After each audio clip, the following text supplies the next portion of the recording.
Sex, Drugs, and Opera for episode 5, June 2nd, 2018. I can't believe we made it to 5 episodes. Yeah. I thought we would have been driven off the air by this point, actually. And a surprisingly small amount of hate mail, you know? Yeah. Really, just the no one girl and No, there's somebody else? another one I'm going to bring it up. Really? I'm going to bring it up later, but I want to give people some context to what's going on today.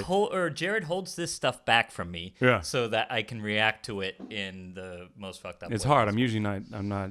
You know, I usually tell Mike everything, and it's not normal for me to hold it back so much.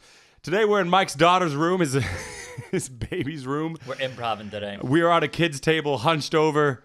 Yeah, man, I'm sweating. I might take my shirt off if you don't mind, Mike. I'm gonna take my shirt off too. We're doing this one in the buff today, baby. Mike, I know it's echoey, but you still got to get on the mic. Oh man. yeah, I forgot about that. We're not in the basement, and oddly enough, I missed the basement. Yeah, me too. Mike's really taking his shirt off. He's going full. It's warm.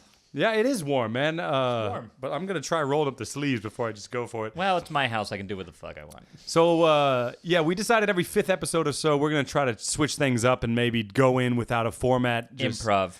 Yeah, but just go in raw. You know, if we talk about opera, we'll talk about opera, but if not. I mean, that's the thing. There's enough on our minds that every once in a while you just got to flush the system. You got to get all that crap out of your mind. Yeah, and we had planned to record today, and I guess we would have been in the basement, but Mike's kid is sick, stayed home, so he's in the next room listening to, watching what, Lego Batman? Lego Batman, he loves it. He actually, he knows the beginning exactly, because at the beginning, there's a black screen, and then you hear, I think it's Will Arnett that is Batman, and he says, "Black. All important movies start with a black screen." And Jack can do this whole intro. He's like, "I don't know what Rat Pack is, but that logo is boss." And he can do it all of it. He's amazing. Yeah, that kid's kind of a born actor a little bit. Or he just lives inside a TV screen. I don't know which one. So we might have a pop-up guest at some point, but right. We're going to see how long we can stick him in front of that TV. It usually works for a little while, It's right? not bad. It's not a bad How many system. times have you seen Lego Batman in your life? Oh, many. But the thing is, those Lego movies are hilarious. Yeah. They're really funny. Well, and the animation on those is actually pretty easy to make, I think. So whatever, it seems real easy to No, make. it is compared to like more fluid animation. Like I tell you, I do some animating, okay? And the more stick figure, non-round you can have it, the fucking easier it is to do. Just moving with lines instead of fluid lines. Okay? I mean, you have more experience with it than I, so I will bow to your superior fat knowledge. cat made Lego Batman, okay, is laughing with his huge fucking cigar and his eyed-wide shut hooker cocaine party. All right.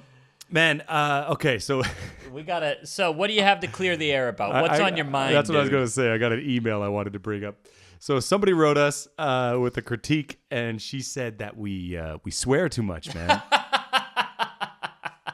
It's true, man. No shit, dude. Yeah, we swear too much, and I think what she said was, I love the podcast, but maybe you guys could find some other adjectives that would still be interesting. Oh my God. What's your feeling about that, Mike? Well, I don't. Look, you said it before. No one's paying for this damn thing. We're gonna do it the way we want to fucking do it. I want to make a bingo card. You know, anytime we say "look," anytime we mention that this is free, you know. That's right. then people take shots. You get a bingo. No, but okay, man. The thing about swearing is, I don't know. Some people seem to think that it makes you sound stupid, but I'm gonna defend us for a second here. Okay, I'm gonna break it down linguistically. All right. Go for it. I like it. I think swearing is a bit excessive when you use it as an adverb, okay? You have an adjective, you say, that was great. You could say, that's really great, that's very great, that's extremely great, or that's fucking great, okay? Yeah, there you could have done something else. But when you use it as an adjective for a noun, there is no replacement in the English language, man. Like you say this, I'll give you some context to what I'm talking about. We have words in the English language, all right, like the word even, okay? You say, are you even listening? It makes the verb listening stronger, but the word even by itself in that context means nothing, okay? It affects the words around it. You say, I went to the fucking gym today. It makes a noun stronger. There is no other way to do that in English without giving your opinion. You say, I went to the great gym today. I went to the stupid gym today. But if I want to strengthen the noun, okay, without giving an opinion, I say, I went to the fucking gym. I lifted some fucking weights. You tell me how to do that in English, all right? I had no idea. You were so passionate about this. You are yellow lining the levels here. Ah, shit. Easy. I'm gonna go back and edit It's great, this shit. dude. I love it. Give it to me. But you know what I mean? Because it's like people will say swearing makes you sound stupid, but no, you're not using the whole extent of the language. Okay. Well, in some contexts, it's excessive. The thing but that not always. The thing that bothers me about when I'm sitting here thinking about what she said, and she obviously got what we were saying. She said she liked the podcast. Yeah. Now, that's the important thing to me. If you get what you're saying, because I can't remember who it was, they said, great ideas can be said in low ways and low. Wait a minute. Let me get this right. Great ideas can be said in low ways, but low ideas or idiotic ideas can be said in great ways. Meaning you can say the most stupid fucking thing with the most elevated language. Yeah. And it might sound better, but it doesn't make the quality of the idea any better. Or you could talk about particle physics like we're talking about opera right now. And that is the important thing. What are you saying, not how exactly you're saying it. I mean, it takes... look, I don't think she meant it in a bad way. No, She didn't mean it we're in a just bad riffing way. on it. It's something funny to talk Yeah, about. it is. If you're listening, I don't think she made it past episode 1. But if you're listening, nothing against you. It's just a funny thing to bring up because it is a part of our podcast. I think That's it's something that identifies us as different. And if you want a clean podcast that's going to talk about opera, there is so much of that. That's easy to find. Do a simple Google search. I found so many. You know? Yeah, and honestly, we want you as a listener, but come on, what the fuck?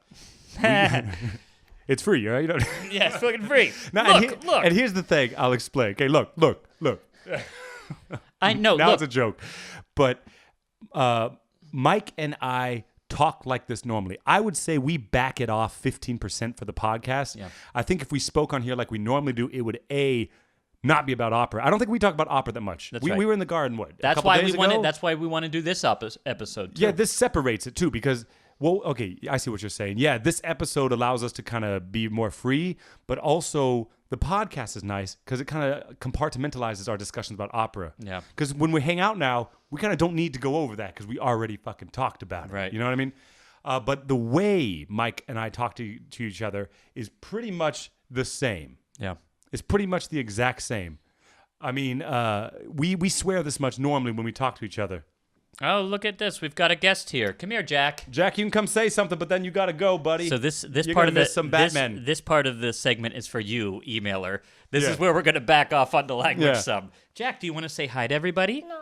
9. Jack, what's on your shirt? Who do you have on your shirt, buddy? Do you have some Batman on your shirt? Were you watching Lego Batman? Jack's got a fever. Jack does not Hey, feel buddy. well. Buddy, so do you want me to take you back in there? No? Okay, then you sit here with us for a little bit. So now let's see how long we can go without swearing on the podcast. That's right. Hey, okay. You wanted it. You got it, listener. Yeah. We got a child in the room, so we're going to see how we can do it. Do some word replacements. That's right. Anyway, so listener, we won't change it probably at all, but thank you for your feedback. No, yeah, it's. I'm afraid that we're going. One of the points of this podcast is just to be honest. That's right. And we fabricate nothing. This is how we are. All right? I would feel like I'm fabricating if I have to restrict my language. Oh, I hear clinking of bottles. Okay, yeah, I forgot to do the beer. This is from a local brewery, actually. Mike lives in Darmstadt, and this is the Sunlight Hops from some brewery around here. Bye, Jack. See you later, buddy. Bye, Jack. Fuck. All right. He's gone. It exploded out of me. Shit balls. Fuck. What makes a swear word a swear word? Hey, look, that's... When is fluffernut squash? Do you know Do you know breast during the Civil War era used to be like titty? People would avoid saying, like, you didn't say chicken breast. I can't remember what term they used, but breast was an extremely vulgar way of saying seriously? it, and now it's Okay. not. I mean, language is fluid. Language is absolutely fluid, and actually, language is an extremely interesting field. I mean, to see how language evolves is entirely interesting, and English is actually the most fluid of all those languages. That's definitely true. No, it's extremely interesting, and one of the things you find the most is if you study it. Was most singers, I think, have studied a language, or like it's a huge part of what we do, right? I don't know, something I've come to realize as I get older is that like you can pick your words so carefully, but it doesn't matter how carefully you pick your words, it doesn't ensure that the person you're talking to will understand what you're saying. That's you know what I right. mean? Yeah. And swearing is kind of the same thing, because in my life and probably in your life, singers at the bar after the show, it's just such a normal thing that I don't even hear it. Yeah. I swear to God, if I meet somebody and they're like, "How do I get to the fucking train station?" I'm like, "You fucking go down that road." Like, I wouldn't hear it, you know. But if you never hear it, because in Germany the other thing is they don't censor things on the radio. Every Eminem song, everything is completely uncensored, and so it's like you hear it so much. What was it? That one song, fuck you and fuck you too, or something like that. That was on the if I were richer, I still be that one. No, that's CeeLo. That's CeeLo. That's right. Fuck her and fuck you too. But that was on the radio all the time. There's a new one today that I heard, like fuck. But also, if you go to a supermarket, they have just Playboy posters, and there's just boobs all over the place in Germany. The word fuck, the word boobs, and drinking on the street. But you know what? People are not as... It's not taboo here. Yeah. And so I feel like drinking on the street, even at Carnival or Stadtfest or something, it's not a problem. People clean up their bottles and shit. And also, you're allowed to say fuck whenever you want, so people kind of don't. Or if you do, it's not a problem. But when it's taboo, it really makes you want to do it. And, you know, people will then reference, well, okay, you don't want to swear all the time. Let's say you're meeting an important conductor. Of course you pull back on that, because you have to go turn it Jared on and off. Jared and I can talk this way because we know each other that well. But I'll tell you this. I'll bet you if you got to know that conducter, you'd be able to loosen up a lot more with your language. Yeah. I'll bet. I mean, definitely in German, it's kind of clear because you have this Sie and Du thing. So you kind of know how close you are with someone. In English, we don't. So we do that with our language, you know? Right. And it's a part of getting closer to someone, you know? You sneak out that first fuck, and then they send a fuck back, and now we're friends, That's right? right. But, all right, dude, I don't want to talk about it either. The last thing I want to talk about is that this podcast is supposed to be a glimpse into normal conversations that Mike and I have. So we're not fucking changing it for anybody, all right? That's right. But I appreciate you writing. Thank you very very much for writing much. it. Why don't people say fucking opera more, you know? There are some. I mean, there was the Jerry Springer opera. What? You didn't know about that? I know about the Anna Nicole opera, but a Jerry Springer opera. There was a Jerry Springer opera. I think it was only done in Cincinnati, because you know he was the mayor of Cincinnati. I once saw him walking down the street. He still lives there. Man, I used to watch that show all the time. I don't even know why. Guilty, Just dirty pleasure. What was the one with Steve or Eve? Eve or Steve? That was Mari Povich, man. That was a different Mari Povich. Mari, man. Yeah, but why'd you say Steve? Eve or Steve, because they had a show where they would show, and you'd have to guess if it was a man or a woman that you were looking at. Okay? I did not know that. It was huge, man. And then he did that, and he did the paternity test. That was Maury. That paternity test was prime. You are prime not the father. Entertainment. The reveal, you know? Oh, man. I mean, that was the start of reality television. Yeah. Oh, I miss that stuff. I kind of miss that stuff, but I would only watch it to somehow feel superior. Like, my life isn't that fucked up, but come on. That's a cheap thrill. That's a cheap thrill. Well, there was a short time that reality television was actually reality. You know what I mean? Until it became kind of like everything's produced and manufactured, and they influence these people to act a certain way. But for a short time, man, it was fucking... Started with the real world. Life. Yeah, the real world, like the first stuff of Big Brother, even some of these talk shows, like before Jerry Springer, there was the one with this woman, I can't remember her name. I think the one with the glasses, you know what I mean? She was like, yep. I mean, I can't remember that. Sally Jesse Raphael. Wasn't that her? Maybe. There were a couple, but I don't know. Anyway, we're way out of our element talking about 90s smut talk shows, I think. Zip up these beers. Look, Mike, this chaos show, this show without a fucking... I'm enjoying it so far. It was your idea, though, because I like my notes, okay? As it gets mentioned on everything, and there's not much in the notes. The notes are like a few bullet points, like of directions to take. That's what I mean. They're sparse, and if you can't remember that shit, then get off the air. I'm just nervous going in raw, man, and you're obviously not. I mean, you got Raw's 2 kids, the way I know? like to do it. That's right. There's. I wouldn't trust this guy proof. to pull out of a driveway. No, but seriously, I don't know, man. We talked about it in the last podcast too about like the differences in memorization stuff. Yeah. Yeah. I don't know, man. I like that anchor. I like that safety net, and you're living in the abyss out there. Yeah, but sometimes the safety net's okay. You want to bring it back around to opera? Let's talk about some opera and improv. What happens when shit goes wrong on stage? Wait, I swear to Christ, people, this wasn't the theme of the day, but it seems like since we're talking about having to improv here, I mean, what do you do? Do you react well whenever you have to improv on stage? Well, it's kind of like what you said. We had one of the podcasts where we talked about like if you crack a note and you start to feel that stage anxiety. Remember we talked about that? Yeah. And you said that staying in character is a really good way to overcome that. Right. Right? Because you're not a tennis player. They have to be a tennis player. It's the same with when things goes wrong on stage. I think if you're really into character and you can build the habit of reacting to things as a character, then it's easier to deal with. Mm-hmm. I think. Well, here's another question for you. What happens if it's funny? How do you do that, dude? How do you get for people out there who don't know? That's called corpsing. Yeah. Wait, I want to explain where that term comes from. It's awesome. Go for it. So corpsing is the practice of corpsing is when people try to make you laugh on stage, right? And I thought it came from when you were like, okay, so that came from Shakespearean times. Whenever somebody would die, if one of the actors had to die on stage and they had to lie there and just lie there still because they're dead, their colleagues on stage would try to get them to laugh so that you would see the corpse kind of like gyrating there, trying to resist laughing on stage, and that's called corpsing. And there's a great video with Ricky Gervais. Ricky Gervais, and he does from his show Extras. Which, by the way, if you guys haven't seen Extras, do you know that show? I think we watched an episode. Brilliant show. There are always these big name guests on there too. It's really, really cool. But they talk about corpsing and how difficult it is. And I remember there was a Barber of Seville that I did, right? Mm-hmm.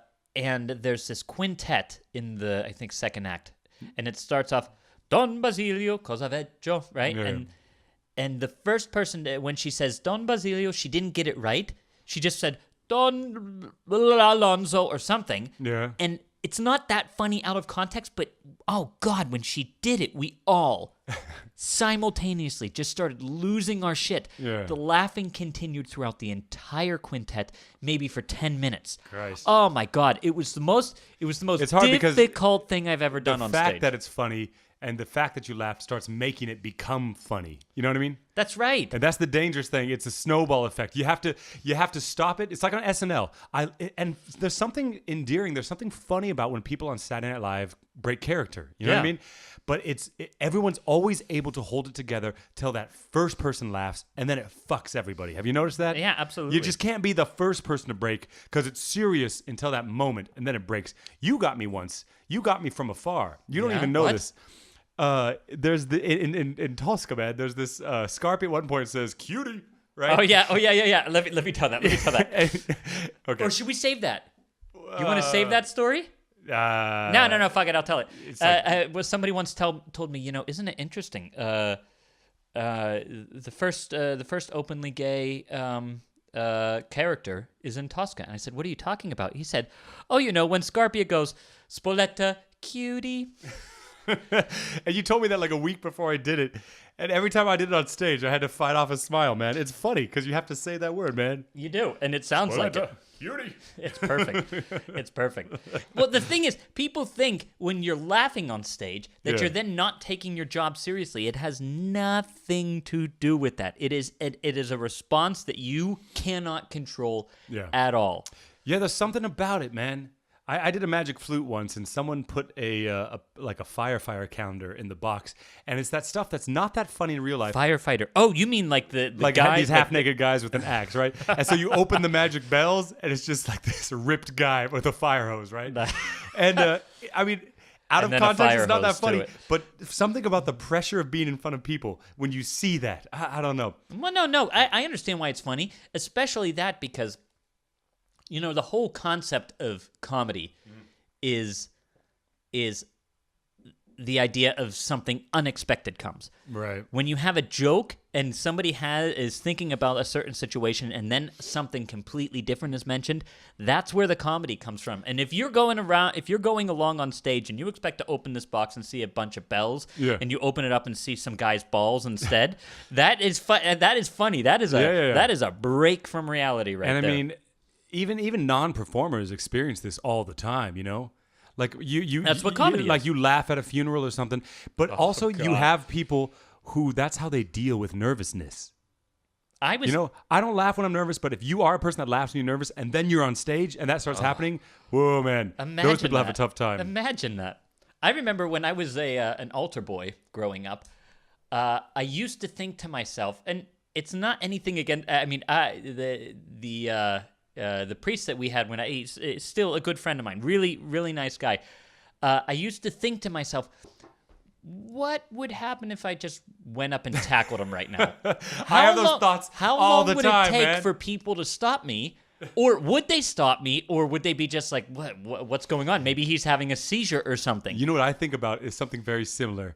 Is I was at like college once, and there was like some girl from Full House giving a talk. Like, What? not You mean like as a guest lecturer? yeah, not the twins, and not the one with the big boobs, but the one in the middle. What was that one? The Kimmy? No, Kimmy was the friend. Yeah, Oh, but Full House the was middle such a sister. shit show. I think the actress name's like Jodie something, or Jodie Sweetness. I don't know. She came and talked, and it was the first time I had this thought, and there were cameras there and people were reporting, and I was like, if I ran up there on this stage and tackled her right now, I'd be fucking famous. Famous. You know, like I always think like every time I'm like near a famous person, I'm like, if I just slap the shit out of Josh Groban, you know, operatic baritone Jared Ice slaps the shit out of Josh Groban. You'd be lucky though if they mentioned operatic baritone. What if I sang while I did it? Then they'd have no choice, you know? Yeah, okay, well then there you go. There you go. You could make a name for yourself. As soon as you get out of jail, boom. You know, engaged. someone's gonna put me on stage for that reason. I kind of feel like we're stealing Bill Burr's skit here, don't Which you? one? The one about the He talks- driving into people? Yeah, he's like, okay, so if you're driving right here next to the sidewalk, you nobody knows you. If you turn your hand like 2 degrees to the right, you're a mass terrorist, and everybody knows you. And he's right. These tiny decisions in life either put you in obscurity or in infamy. Well, I know what you mean, but I'm also thinking like as far as getting your name out there as a singer. You know what I mean? Like, would it benefit you at all? No, of course not. You don't think so? No. Who would want to hire that person? Would you hire that? You might out of your sick, twisted mind, but I mean, who would hire that person? Right. And I tell you, hey Jack, how's Batman going? Is Batman good? Yes. Yes? Yeah, He's fighting bad guys. he's fighting bad guys. Awesome, dude. Who's he fighting? Joker and Lord. And I see really big monsters. Really big. Well, dude, those are the kinds that need fighting. Jack, do you want to tell a story, man? Jack, you tell really good stories, buddy. You really do. Wait, how does, what happened at the beginning of Jack and the Beanstalk? I forget. Yeah, I can't remember that, Jack. What happened? If you climb beanstalk up in the giant's house. He went up to the Giant's house, and then what did the Giant say? 3, 5, 4, 5. No, come on, you can do it better Jack. That's than not that. what he said. Do it with the voice like this. Go, ready? Come on, Jack. We'll do it together. Ready? Yes. And... Oh, he's covering his ears. Yeah, we have headphones on. I have no idea how loud we're being. I have noise cancellation. Yeah, I'm going to take it off. All right. Yeah, I took my headphones off. Our voices are bouncing off the walls of this room. Crazy. Can you do it once? Say 9. Okay. Jack is a bilingual kid that brings a whole different dimension to stuff. Oh, yeah. He's better at English than we are. Jack. Fee fi fo fum. Fee Cheers, Jack. fi fo fum. Love you, Cheers. buddy. Jack, love you. He just likes to check in, you know? He does. Just That's like fine. to pop in, pop out. Man, that's what I should be doing as a father. Checking You in. are way off the mic, man. We're getting all your echo. I'm You got sorry. a hunch. I'm sorry. Hunch. How did you get this scar, man? What is that? Oh, yeah. Mike's got his shirt off if you forgot what it looks I like. used to in tell people. here. Jack's bringing in a violin now. Oh yeah, I bought him a violin. Do you want to play something, Jack? That's actually that's a musical thing. Jack Yeah. can play something for us. Are you teaching him? Are you giving him lessons? How old is Jack? Jack, Wait, let me ask him. Jack, how old are you? how old are you, Jack? 3. Yeah, you'll be 4 though next month. Yeah. Yeah. I was a baby, Dada. Yeah. You what? He said he learned recently that you are at one point a baby and then you get big. Yeah. Which is a big concept to Yeah, get. sure. And he's like, I was a baby, but I'm not now. Jack, are you a baby now? 9. Jack, are you a man? I'm a big boy. He's a big boy. Big boy. That's right. That's good. I'd classify it as that. Yeah, you're a big boy. So are you giving this guy violin lessons or what's going on Well, here? So we bought him a quarter-size violin, but it's actually a little too big for him. Jack, don't still. climb on the case, man. He doesn't give a shit. He didn't pay for it. I did. He doesn't understand the concept He of doesn't value know- yet. Right.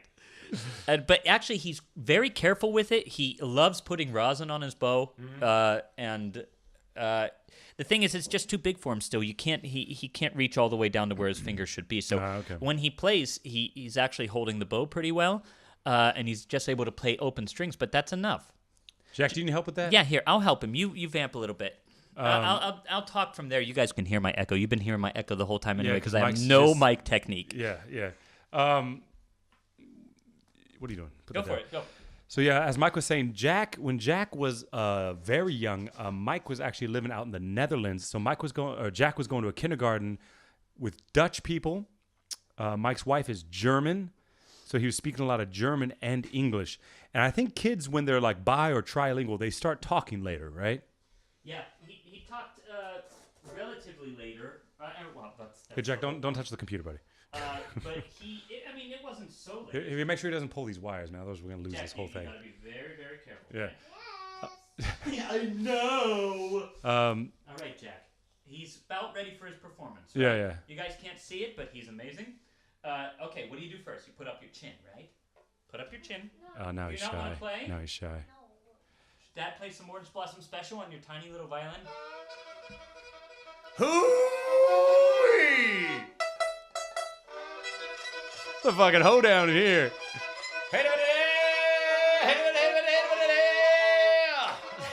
If you guys could fucking see what's going on, Mike's going absolutely bananas on this tiny Can't believe I violin. can, because you have to jam your fingers down.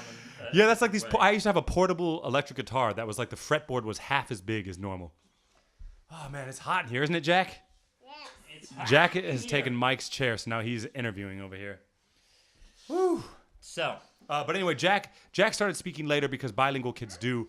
But what's really interesting now in Jack's life is to see him learn the difference, because at first they just understand everything, right? You speak to Right. Jack in German or English, Right. he just understands comprehension. And like if we were at Mike's wife's parents' house, then he would don't eat one, Mike. no, I'm giving it to him. Then he of course would speak they would speak German to him and he would understand, but he would speak English back to them sometimes, right?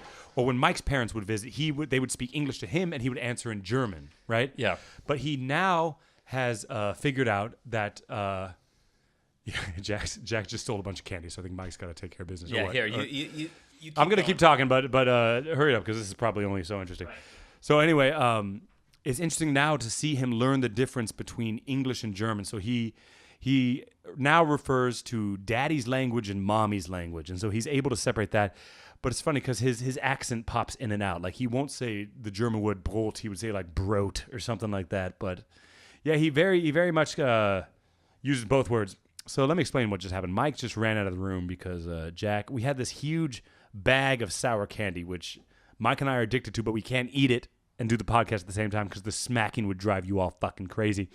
And Jack just swiped that stuff and ran. So I can only imagine what's going on as Mike tries to get that back. But I'm impressed by Mike because what did you manage?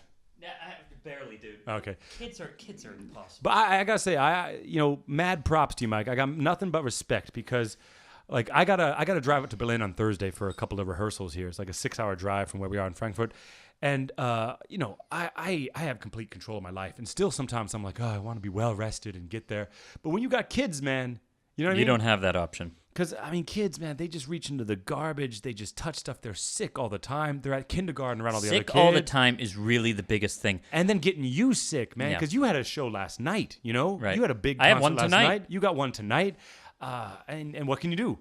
You know, when you're sick, I just say, fuck you, Mike. I'm not going to come around you. But when Right. kids are sick, I mean, your kids are sick. You got no choice. Here's the other thing. You also don't want to avoid them. They're still your kids. I mean, your kid looks at you with those big, awesome eyes of theirs, and they say, I love you, Dada. I don't care if they've got Ebola. You give them a big kiss. Yeah. You do it because that is what fathers do. That's what mothers do. And I think that's something that people don't talk about when you're young enough. that when you grow up in life, because when you first start singing, you think about being on stage and singing and shit, but you don't think about the realities of from when you're 30 to 65. Those years of singing, if you get to sing for that long, what's that, 30, 40, 50, 60, 35 years of singing, you'll probably be married with kids and be getting older. You know what I mean? Yeah. And as you get older, your body things, and it's like you can't show up fresh all the time. It's true. Because there's a way of singing I like to do sometimes, but it would take full strength. So you have to find a more efficient way of doing something, because life's not like that. You can't show up to every gig, every rehearsal, every audition fresh. Yeah. You'll be sick a lot of the fucking time, you know? Totally Especially true. once you get kids. Totally true, dude.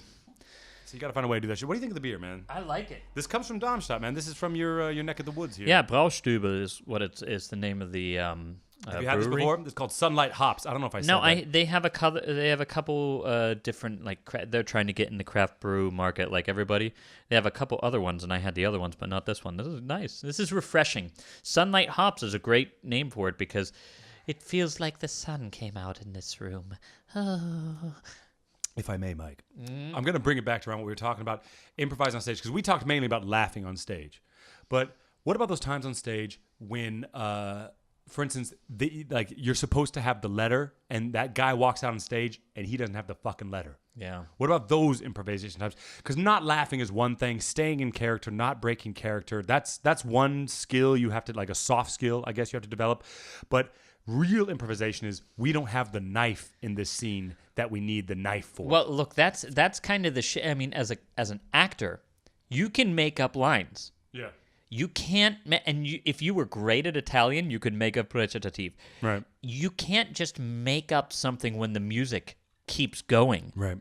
Like, if Tosca doesn't have that knife, you're screwed. Yeah, because you have 35 seconds to figure out a solution. Well, no, you the can't thing is, stall for time. Okay, that's a bad example Like, because no, it's a she could great strangle example. him. She could strangle him. Yeah, but that's the thing is, okay.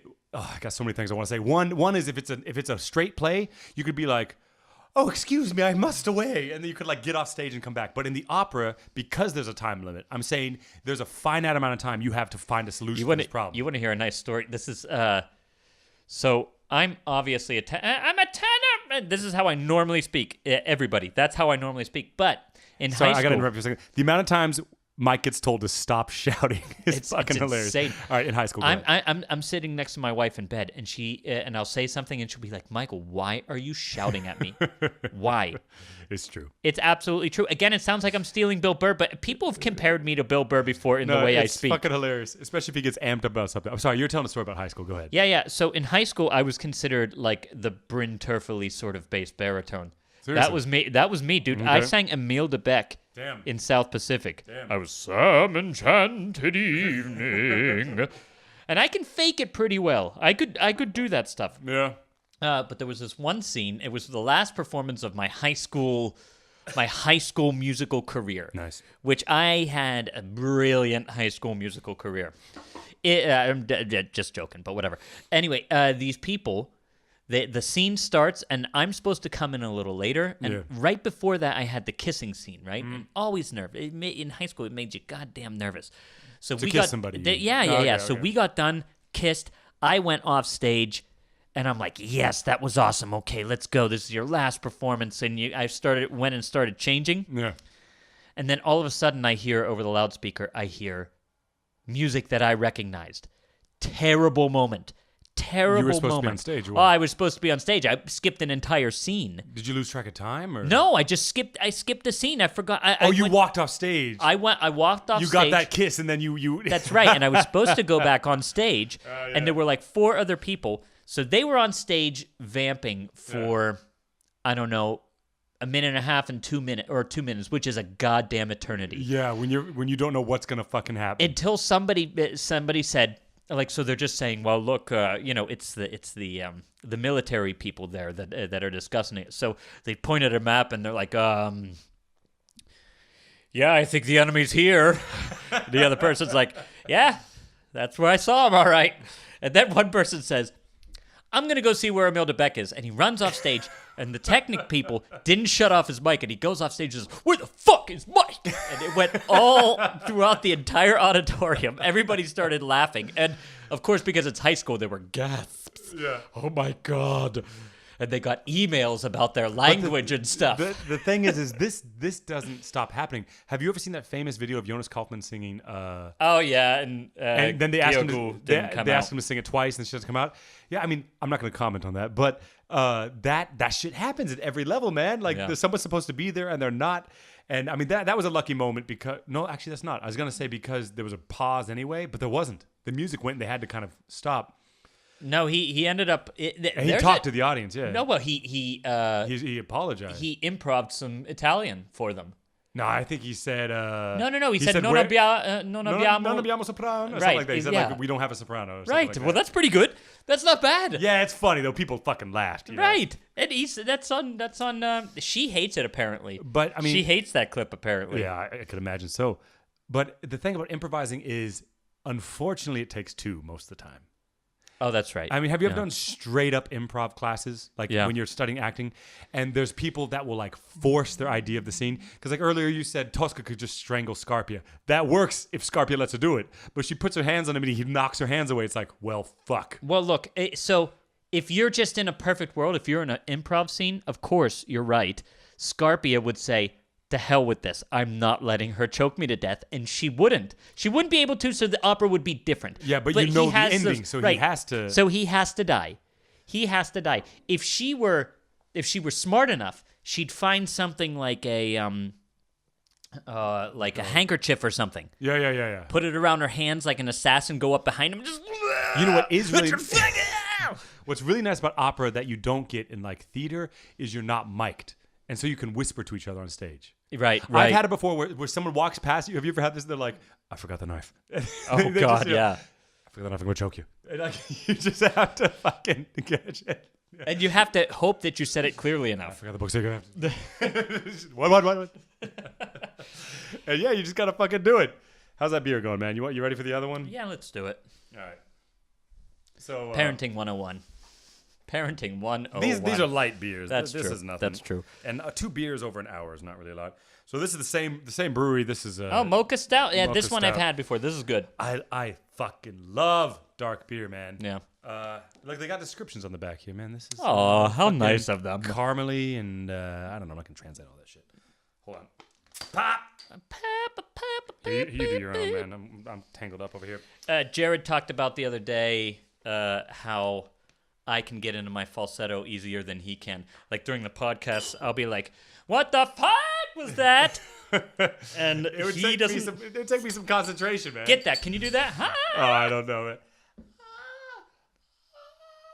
Oh, you did it. There it is. You should see the face. You should see the face he's making right now. See, as a It just tenor, takes some focus, man. As a tenor, it's so important that you can not only access that, but you can sort of. Yeah, I mean, I would have to warm up for like 10 minutes to access my falsetto. That's weird because this new piece I'm doing, it has a lot of that like pop singing falsetto stuff. And when I sing, this beer is really good, huh? Really good. When I go and I sing like a Verdi aria, for some reason I don't have to warm up. You know, you just go in there and you just fucking. You just go for it. But when I have to do this, yeah. But whenever you have this like type stuff, dude, that that's takes my me jam. a lot. That you could probably go on stage and that, but I would have to warm up for 20 minutes. Then I could come in here floating like a goddamn angel. But I couldn't just come out of the car and fucking float. Yeah, it's a different man. People have different voices. That's right. My jam. One of my jams is starting like normal power on a note and then backing off and just Different voices, just man. at the end just being. Have you ever seen your vocal folds though? Yeah, they're tiny. I have tiny little angel vocal cords. I don't know, but mine like it's funny. It's Angel funny. I don't vocal know. cords. And I'm sure some people out there that got boners for pedagogy fucking like know the difference. But the shape must make a difference, right? Because mine are thickness, right? Mine are And the length. short, tiny, but fat as fuck. Yeah. Right. And I don't know what that means. Tiny little chode. But I don't know if my cricothyroid is stretching those chodes as easily. Anyway, you ready for just the tip, man? Are we all ready to just the chit? Wow, we just bullshitted for 40 minutes. Yeah, I could bullshit effortless, longer, man, dude. effortless. It's nothing. Just a fucking tip. Ooh. Give it to me. Just the tip, love. All right. I love my improv. It's my favorite part of the podcast when I get to.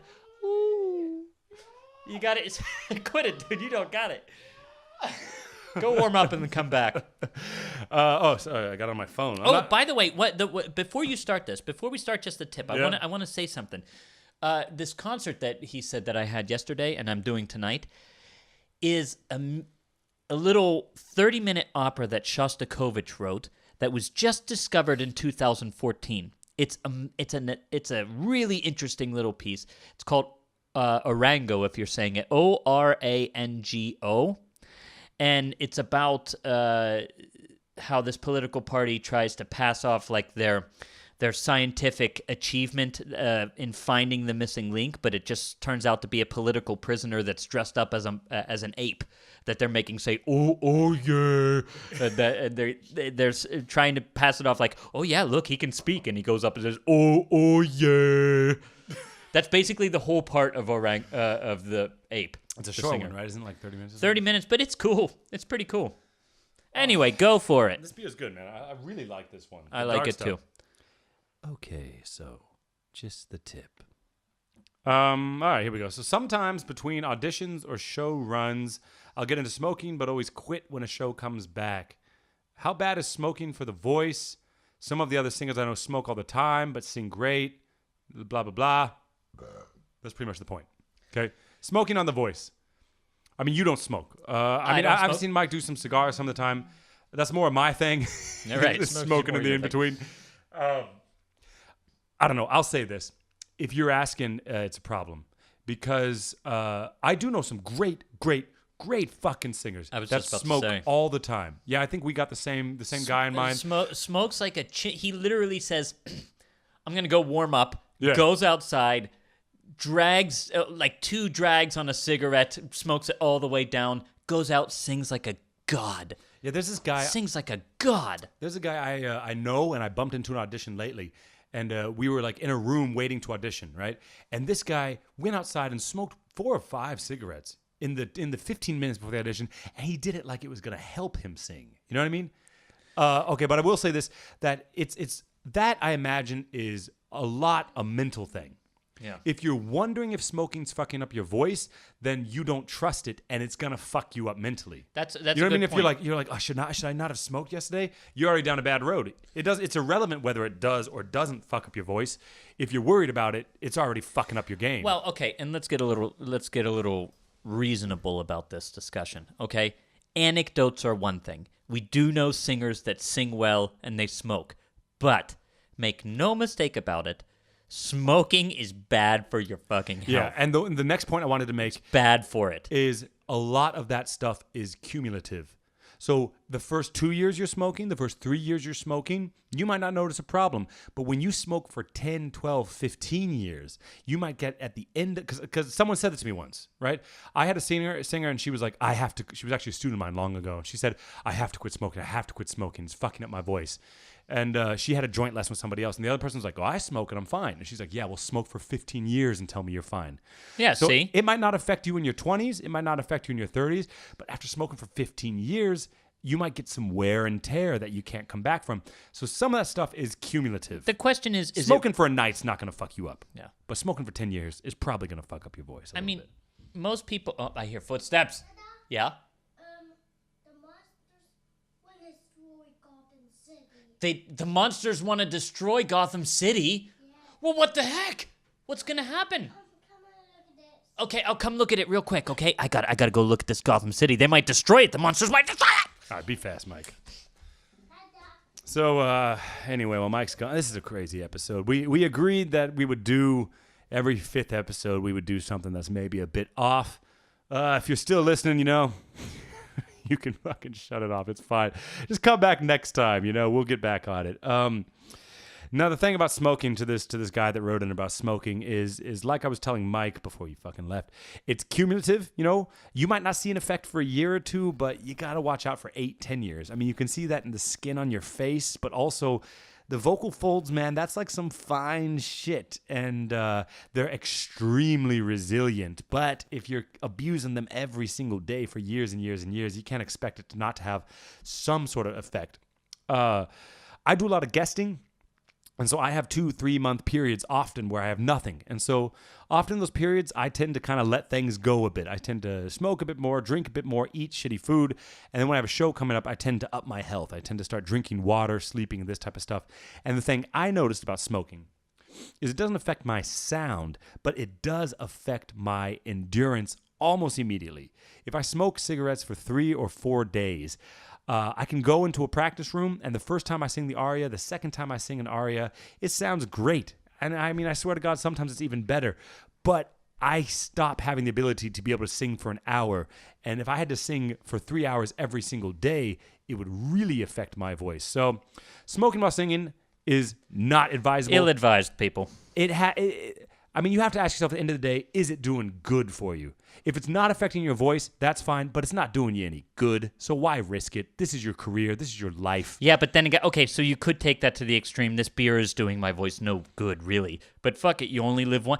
I love it. I love this saying, you're dead a hell of a lot longer than you're alive. Yeah. And so, yeah, okay. It's all about a balance. That's it's right. A balance. And hey, if you have a show and you get a little drunk on Friday and you smoke a whole pack of cigarettes, your voice is going to bounce back in 2 days and you'll be like it never happened. The body can recover. It's about doing consistent damage. That's right. I drink beer on this podcast and maybe like one other day a week, but otherwise I might do a beer a day or two, but I don't get drunk that often. You know what I mean? If you're getting drunk every day, it's also going to fuck your shit up. I like what you said, though. If you're questioning, that's the big thing. Then That's you're the big probably thing. then it probably might be doing something to you. At least on a psychological level. Because like if I'm smoking, sometimes I can sing really fucking well. That's because there's no pressure. But when I go into a rehearsal, you know, and I'm like, shit, I kind of smoked yesterday, and I'm like, man, this isn't gonna come out. Then it's actually not the cigarette, it's my mind. So if you're asking the question, that means you don't trust it, which means you shouldn't fucking do it. All right, moving on. Maybe. You got something else you want to say? Or? Nope. I knew that wasn't much for you, but I thought it was interesting. Well, no, look, I mean, you can at least bring up again. The anecdotes are strong. There are so many damn singers that smoke. It's insane. Yeah, but if you ask them if it affects their voice, they say no, not at all. No. Right. They're extremely confident that it doesn't, and that allows them to do it. It's a big mental thing. Yep. All right. So what's the next one? Hold on, I got to get the phone out here. The next one is this is interesting. So how do you deal with the stereotypes of being called either, like when you tell somebody I'm an opera singer, okay? One of two stereotypes often comes up. One, either they say, you're a poor musician, or two, they say, so do you sing at the Met? And when you tell them you don't sing at the Met, they're like, so then what the fuck do you do? So basically, sorry. These are the question. That's the question. What did they say? What do you do if you don't sing at the Met? How do you deal with the stereotypes of being called either a poor musician or people not understanding that if you don't sing at the Met, it doesn't mean you're not still having a legit career? Oh, okay. Yeah. I understand this. Me too. Well, you talked about it. You talked about it on the last podcast. Did I? Yeah, you said you mentioned that you sing at the Met and it doesn't really make that big of a difference. And look, if the Met is the only thing you're worried about, then come on. That's not the point. But I've lived both this. I'm sure you have too. Are you bleeding? No. Remember I had to paint earlier. Yeah, like, because I understand. Because you tell someone I'm an opera singer, they're like, oh, well, you're a poor musician. I've had people say exactly that to me, and that's fucking frustrating. Those are instrumentalists. No, I mean, this is... Right? This is normal fucking people. How the fuck do normal fucking people know if an opera singer is a good musician or not? There's a stereotype in the world that musicians are poor. And it's poor. mostly true. Yeah, poor. No money. Poor. Yeah, no money. Oh, well, I thought you meant a poor musician. Not like you're a bad not musician. Yeah, no, I thought you're... No money. Because like you talk to like Frankfurt's a big banking town, right? So you go to drinks with these bankers, and they're like, why can't you pay 15 euros for that cocktail? Not just that, but like, you tell them they're an opera singer, and there's a lot of people in this world that do not respect art or artists, and they will never view, it doesn't even matter how much money you make, they will never view you being an opera singer as a real job. I kind of am sick of this topic about what you're making, how you're making it. I just... God damn it. I mean, why can't people just live their own fucking lives? And who can... there is a reason the stereotype exists. Yeah. That artists are poor. There's a reason why that exists, and it's because as an artist, you care about something. You do. I mean, to really be a good artist, you do have to care about something. Now, the extent that you care about it, like, again, I would never sacrifice my kids' health or well-being for me being an artist or anything like that. But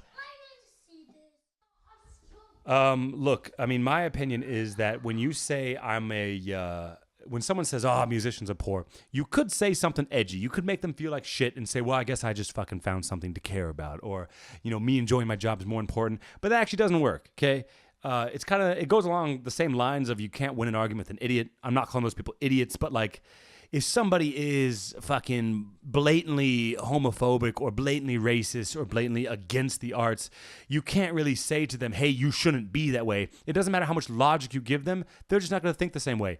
And the fact is, as an artist, not just an opera singer, but as any artist, people will not value what you do. And you just have to be okay with that. And sometimes it's your girlfriend's dad, or that's a hard situation. But I don't think there's advice for something you should say in that situation. no, the advice is... if there is advice, it is this. It's, you better grow some thick skin all around if you want to do this.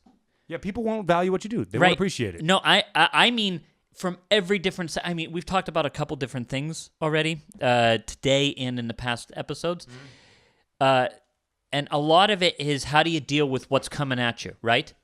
Yeah. And the answer to all of it is, start getting ready for it, because it's coming, and you better not give a shit when it comes. Yeah, Who plan cares for it. whether somebody else has more money than you? If you really can't live, then that is an issue, of course. Well, and that is a legitimate issue. But if you say, I'm going to become an opera singer and I'm going to have a big-ass BMW, you better start checking yourself, because it's hard. It's hard fucking work, and it's hard to get up to that point where you're just buying BMWs the way all willy-nilly. And it's not even about the money. It's that some people will not respect you. It doesn't even matter if you make $1 million a year. Some people will not respect. They'll say, "Oh, wow, you're really lucky. You get to play for your money." And just deal with it. Yeah. Deal with it. There's no way to avoid that or make that not happen. It's gonna fucking happen. And as for the other half of the question about, like, because I get the other half. The other half of the question is, I'm an opera singer. Oh, have you sung at the Met? No, I haven't. Oh, well then, is it a hobby for you? Yeah, but look, that falls under the category for me of, okay, you sing opera. That means you sing Phantom of the Opera. Yeah. Okay, you sing opera. That means you sing at the Met. It's just dealing with people who aren't necessarily involved in the arts. And then you have to ask yourself, how important is it to educate those people on what it actually is and how worth it is to you? Because you do not want to be the guy at a party fucking quartering some frat boy and being like, listen, okay? Phantom of the Opera is not a fucking... You don't want to be that guy. But at the same time, you don't want to just be the arrogant asshole that says, you don't understand opera, and you fucking pass people off. That, for me, is the harder one. It's easier for me to take the hit. The banker says, what you do doesn't matter, and I say, all right, man. You just move on. But when it's like, okay, it's kind of your responsibility to maybe... This is an opportunity to educate someone about it. Somebody has to, but before you educate somebody, though, they have to express interest in it. That's important. If they're not expressing interest in it, then forget it. Just don't do it then. Say something like, hey, would you like me to fucking explain this shit to you? Yeah, I mean, this is difficult to talk about because each person it takes a certain sort of personality to just say okay and then walk away. That doesn't happen, and it's a very individualistic thing from situation to situation. Right. I don't know. You just gotta. I think the rule of thumb is be cool. Be cool about it. Not everybody goes and has their Grout Poliska History of Western Music book under their belt and ready to understand all of what you're talking about and all of that. You chose a very specialized field. Recognize that when addressing the rest of the world. I mean, okay, they only understand the Met. Did they really understand that? That's better than Paul Potts or whatever, Right. Did they understand? Did they have any real context to put it in? So, I mean, another thing to think is ignorance is actually a pretty forgivable thing. For somebody to be ignorant, it means they just really haven't been exposed to it yet. So, okay, cut them some slack. But also, we talked about it last week. Like, one of us said, I can't remember who, but as long as you need to fucking impress one person, you're going to have a bad time. Yeah. If you're not doing it for you, you know what I mean? Yeah.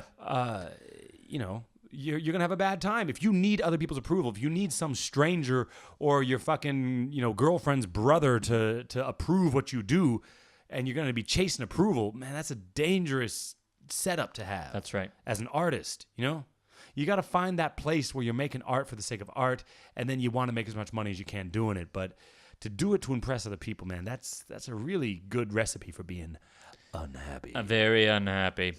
Dude, when I'm drinking this beer, though, Yeah. I think to myself, I can't wait to get back to the States. The craft beer scene in the States is amazing. Yeah, we're It's both so going to the good. States this summer. I can't wait for it, dude. I'm going Not back together, to not the together. No. He's going with his girl, and I'm going with my girl. Going to and California. my girls and my boy. California.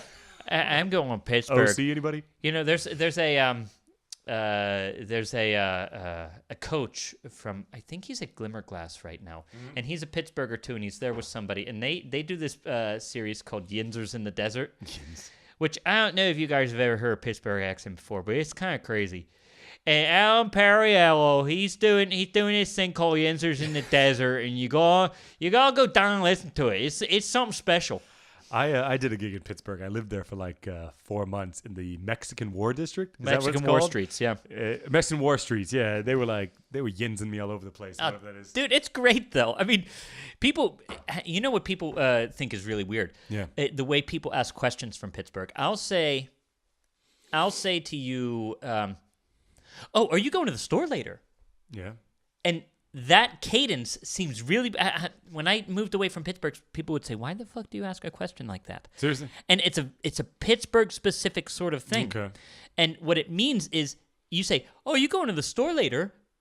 And Yeah. then you have something else to follow it with because blah blah blah blah blah blah. Yeah. Like, "Oh, you're going to the store later because I wanted to get something." Is the Okay. thought behind it. Right, but you leave that part out. Right, but you leave that part out. See, man, it must be nice because I think a lot of parts in the States, and then Germany is very huge on this. If you are from the north and you go 50 kilometers south, it's a different fucking culture. You can really tell what people are from. Germany's a small country compared to the U.S., Yeah. but you hear someone talk for 5 seconds and you're like, you are from Hessen, you're from the Niedersachsen. Like, you Right. can really tell where they're from. And like in Seattle, or not in Seattle, in the States, it's the same. Like New York, Florida, South Carolina, Pittsburgh. But Seattle, I feel like has no identity. Seattle is just bland paper, dude. There's you have nothing behind you. You are a paper tiger. I think I don't have like an interesting accent. There's not like a way we ask things. And there's in not Seattle. anything interesting about you There's as a nothing- person. I as a person, Your is just soul is fucking boring basically as just shit. this leaf blowing around in the wind. Candle in the wind. It's ridiculous. Oh man, is it uninteresting to do this sort of work with you? Look, man, podcast in the middle of the day has my vote. We did an early one that was rough. The late one fucking was Well, no, rough, the first man. couple were kind of late. At The first one we did at 2 in the 9:30. afternoon. Episode 2 we did it like 9:30. And that was a good one. Yeah, that was a good time. Episode 3 was like at 9 a.m. That was tough, but pretty good. Because I was amped up on coffee. Episode 4 at 11 p.m. midnight, where I couldn't drink coffee because it was too late. That was At 2. that was a rough o'clock one. in the morning. That was Or a 2 rough one, o'clock in the man. afternoon. This one, it's like, what time is it right now? It's 1:39. sun's shining in. You know, I'll tell you this what, is a though. good one. It's nice. Next time, I'm not sure if I would elect to have the kid at home, but I'm glad you guys got to wasn't- meet Jack. Yeah, no, it was maybe that was interesting. Or maybe you shut it the fuck off. I don't know, but it was good. It was good, man. I don't know. We planned to do it while he was at kindergarten, but he got sick. That's life, okay? Yeah, but look, who the hell is going to come in and tell us that the monsters are about to destroy Gotham City? Yeah, if you don't How care about the that, hell you know? are we going to know that otherwise? I would have had to be checking my phone. Oh my God, is there Gotham still there? Oh, what the fuck? Oh man. All right. So I don't know, man. I think that's it. You got anything left? I got all kind, dude. We could do 5-hour podcasts. I'm in. I could do that shit. Yeah, let's do a fundraiser, like 24-hour 24-hour podcasting. podcast. I think if we were A left pod day. if we A were left pod day, alone, we'll call it. we could pod day it. I think we should do a fundraiser sometime, man. Some concert or some shit, you know. We could do a fundraiser concert. Would write in. Would you guys like to hear a concert? But not just us. I mean, there's so many people that live in this area. You know, we could probably get some people together. You know. That sounds good. We'll do a sex, drugs, and opera where we'll be snorting cocaine off Yeah, off a hooker's asses. And not dresses and a stage, but we'll find a sticky dive bar. Okay. Yeah, do a dive bar. Do the do a snort, and then go, ah! just fucking go. Move it. Yeah, man. We'll give back massages on the beach for a fundraiser. I don't know. Let's do a car wash, man. Where the hell did back massages on the beach come from? Because I don't know. If I say fundraiser, you assume I'm talking about concerts. But I'm saying let's you and I get some Speedos and do a car wash, all right? SDAO car wash. I don't mind. Yeah. I'm already half naked for this. There Remember, you I have took it. off my shirt at the beginning. Yeah, if you don't have a visual picture still, Mike's sitting here cross-legged with his shirt off, stroking his... Stroking my belly with my little man boobies hanging out. I appreciate that we're close enough that you're comfortable enough to stroke your nips while we're having a conversation. Listen, man. it doesn't have anything to do with me being close with you. I'm literally putting the fact out on the internet right now that I'm sitting here with my little man boobies drooping down. So you're saying you'd stroke nips in front of anybody? No, well, I don't think I was stroking my nipples, dude. I can't prove it, and that makes me mad. But you were definitely, you were definitely stroking. I itched my nip. There's a difference. There was no nail. An itch is nail. You went fingertip. That's a stroke. I think it's bullshit, dude. All right, that's an hour. Let's put it up for a vote. No. On Instagram, there's going to be a vote. Did Mike itch or did he stroke the nip? Let's see who wins. In between, we'll do a pause from the clef challenge, and we'll see who votes. Did Mike itch or scratch? People or itch or itchy. People and who didn't listen to scratchy the contest. show.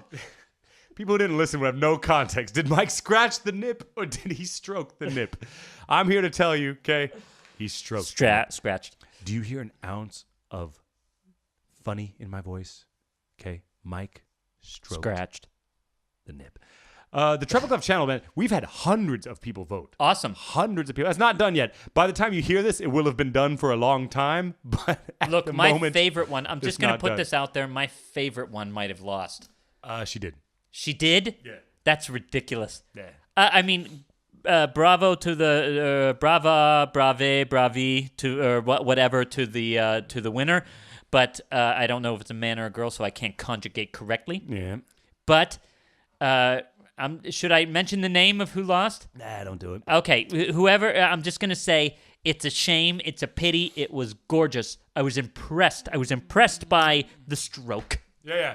It's an impressive stroke. What did you think? Was that your favorite? Yeah, that was my favorite, but It's not up to us. Look, I wanted to take the pressure of picking out of my hands, okay? So you can't blame us for... The competition would have been over. We both would have picked that one, and she would have the mug. She'd be drinking gin out of her coffee mug right now. Yeah, and look, man, that's how voting is. That's the internet, okay? I will say this. She didn't post a story or she didn't promote it at all. The other people did. and That's right. You got to get on that. That's the business these days. You got to get on it. All right, man, I don't know. Okay, episode. All right? People, we'll see you next time, and have a good one. Have some sex while you're gone. Have some drugs, and have some hop-ra! Fuck yeah! Hey. See- what? What? Are you still talking? You cut it off. This is real life now. Yeah. All right, fuck y'all.